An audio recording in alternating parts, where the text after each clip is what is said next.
I'm going to keep you guys in a bit of suspense here as to what I'm going to work on today, because it's a little different than what I normally work on.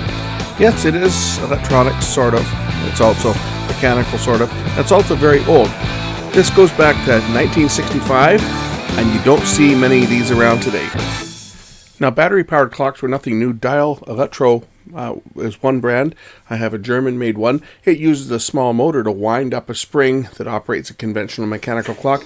Westclox, out of Canada, had a different design. This one here is a fully transistorized mechanism. There's no spring. The transistorized mechanism actually operates the balance wheel directly. This was my grandmother's clock in her kitchen. It's to say it goes back to 1965. It doesn't work. I'm going to see if I can get this thing working, and that means I'm going to have to take this mechanism apart and clean it up and lubricate it, because I'm sure that that's probably all that's wrong with it, is that the mechanism itself is gummed up. So here's the mechanism here. As you can see, it's all metal, and it's housed in a plastic case. And what's going to happen? It's going to run and it's going to stop. You watch the balance wheel, and it just stops.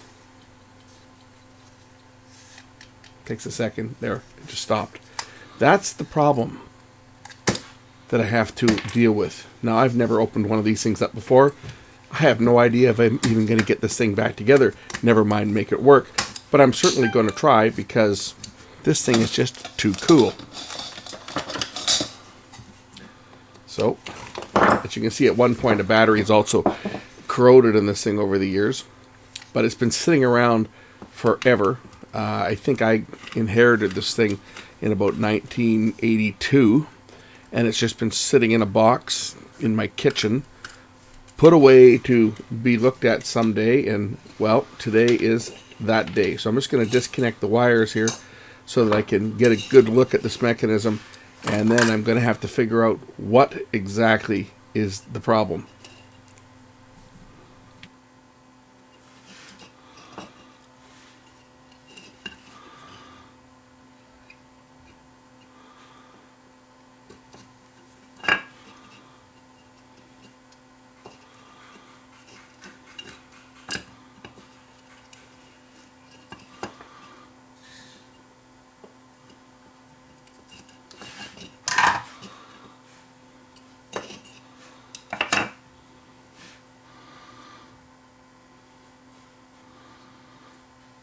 Now, if you look at this mechanism, it has two balance wheels. Both of them have magnets on it, and then a coil. And inside that black plastic block, that's going to be where the transistor is.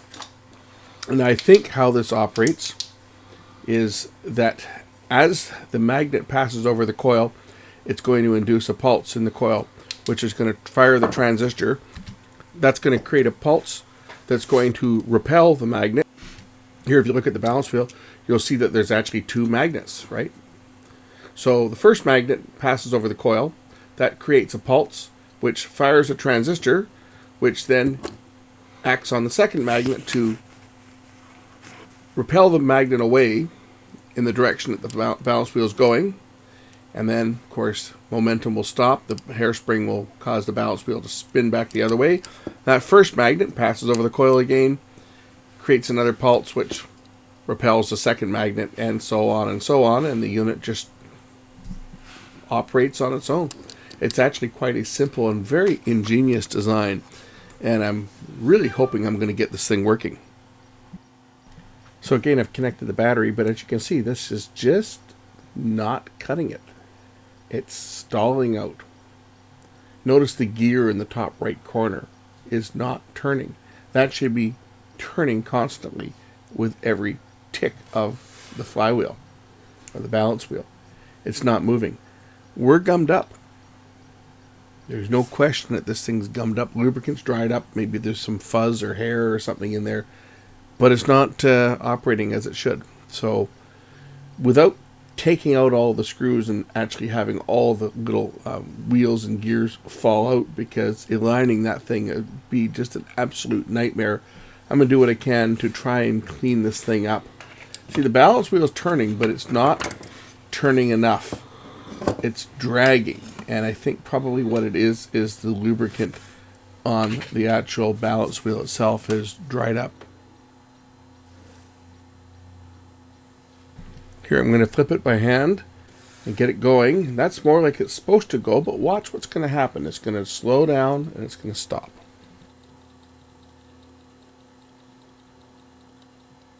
And as you can see, it's now stopped.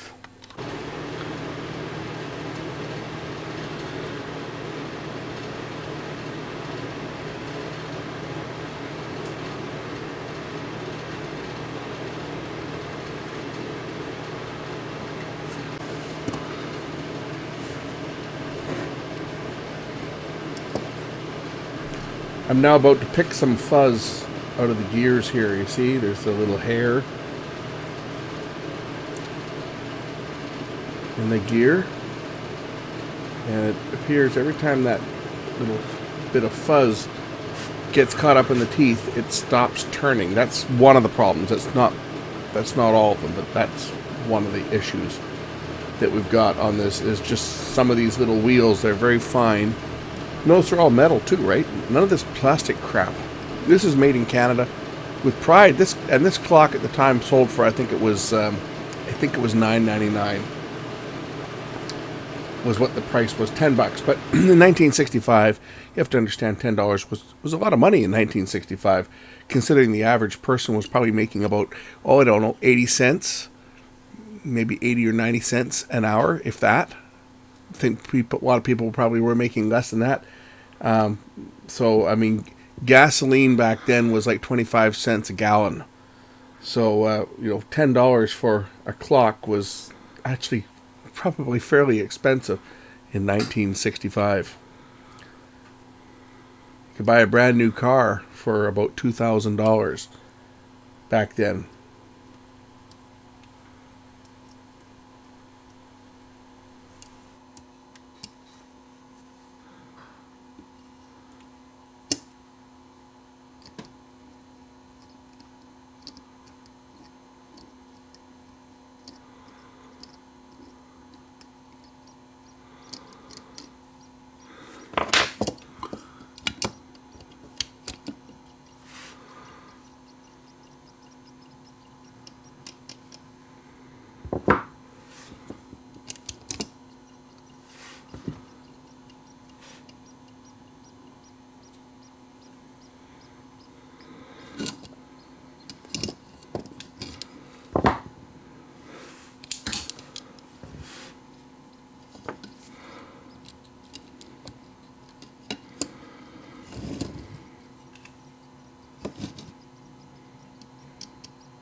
I'm thinking now I need to put a drop of oil etching onto the balance wheel itself. I've lubricated the other parts and they're moving, but the balance wheel is still sticking.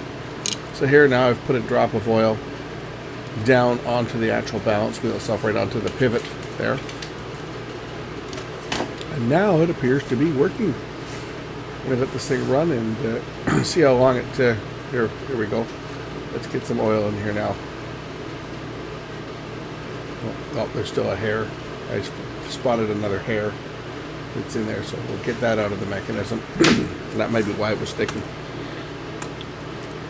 But you know, it's 53 years old and it still works.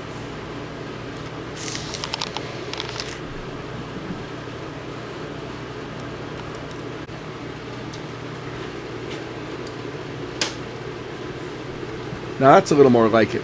That's what it's supposed to do. The balance wheel itself is making almost a full rotation back and forth. You can see the little hairspring coiling and uncoiling to regulate the speed. In this respect, it operates like a regular clock.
That's the speed regulator to adjust it. What this does, this is accessible from outside of the cabinet, so you can adjust its speed to get your timing, because this is being a mechanical type clock. It works very similar to a wind-up clock, except for in a wind-up, the spring itself is actually what is providing the energy that is regulated by the balance wheel, and the hairspring here, which is this one here you see coiling and uncoiling, that's what regulates the speed. This one here, of course, doesn't use a spring. Instead, it uses an electromagnetic energy source through that coil, and there's a couple magnets on the balance wheel here. As the balance wheel spins back and forth, you'll see the magnets passing over the coil. If I remove the battery, the clock will stop, just like that. So now that I think I've got, I'm pretty sure now that I've got this thing working, I'm going to put the cabinet back together, and we'll install the clock. Install the mechanism back into the cabinet, and see, here's our speed range adjustments here. Go to fast or go all the way down to slow there. This is where you would adjust your speed, slower or faster. And it's basically, it's hit and miss, because you have to time it over a period of time. So you set the time and then you check it, 24 hours later, and see if you're fast or slow and make an adjustment, and you can get the speed fairly accurate. I mean, these are certainly not anywhere near as accurate as, say, a quartz clock is.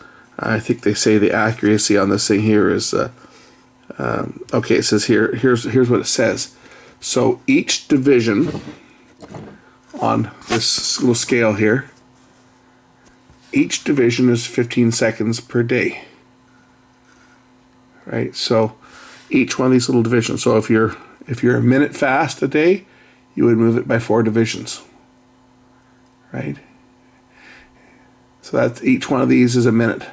So that's a minute slower, that's a minute slower, that's a minute slower. So that way you can kind of gauge where you need to be to get the accuracy on it. So say it's not going to be as accurate as a quartz clock. There's no way it's going to be as accurate as a quartz clock, but it is. It'll be comparable to a wind-up mechanical clock. So it's going to get the wires out of the way here, and put the screws back in, and then I can put this thing back together, and we'll start timing this thing and see how accurate I can make it.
There we go.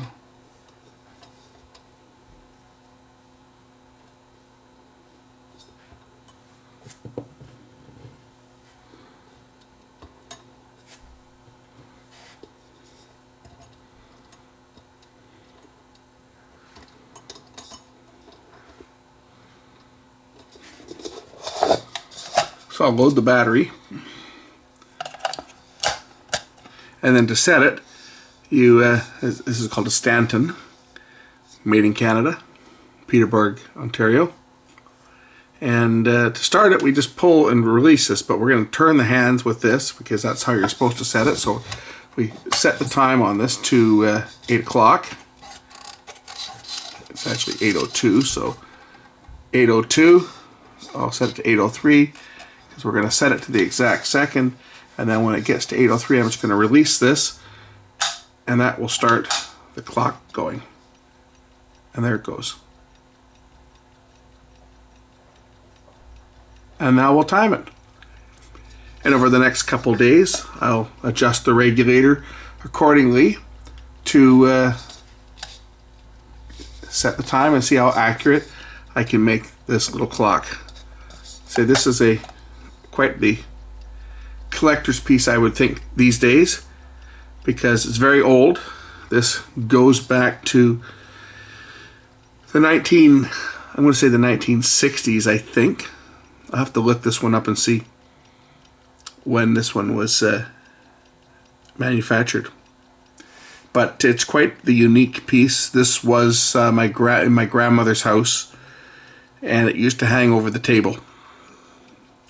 So I inherited this, and I hang on to it just for keepsake, but I also hang on to it because it's quite a unique piece, and you just don't see this type of movement anymore.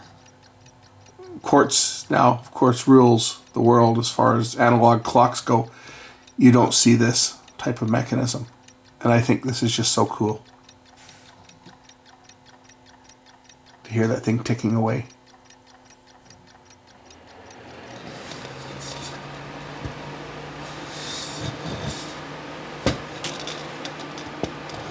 Thanks for watching.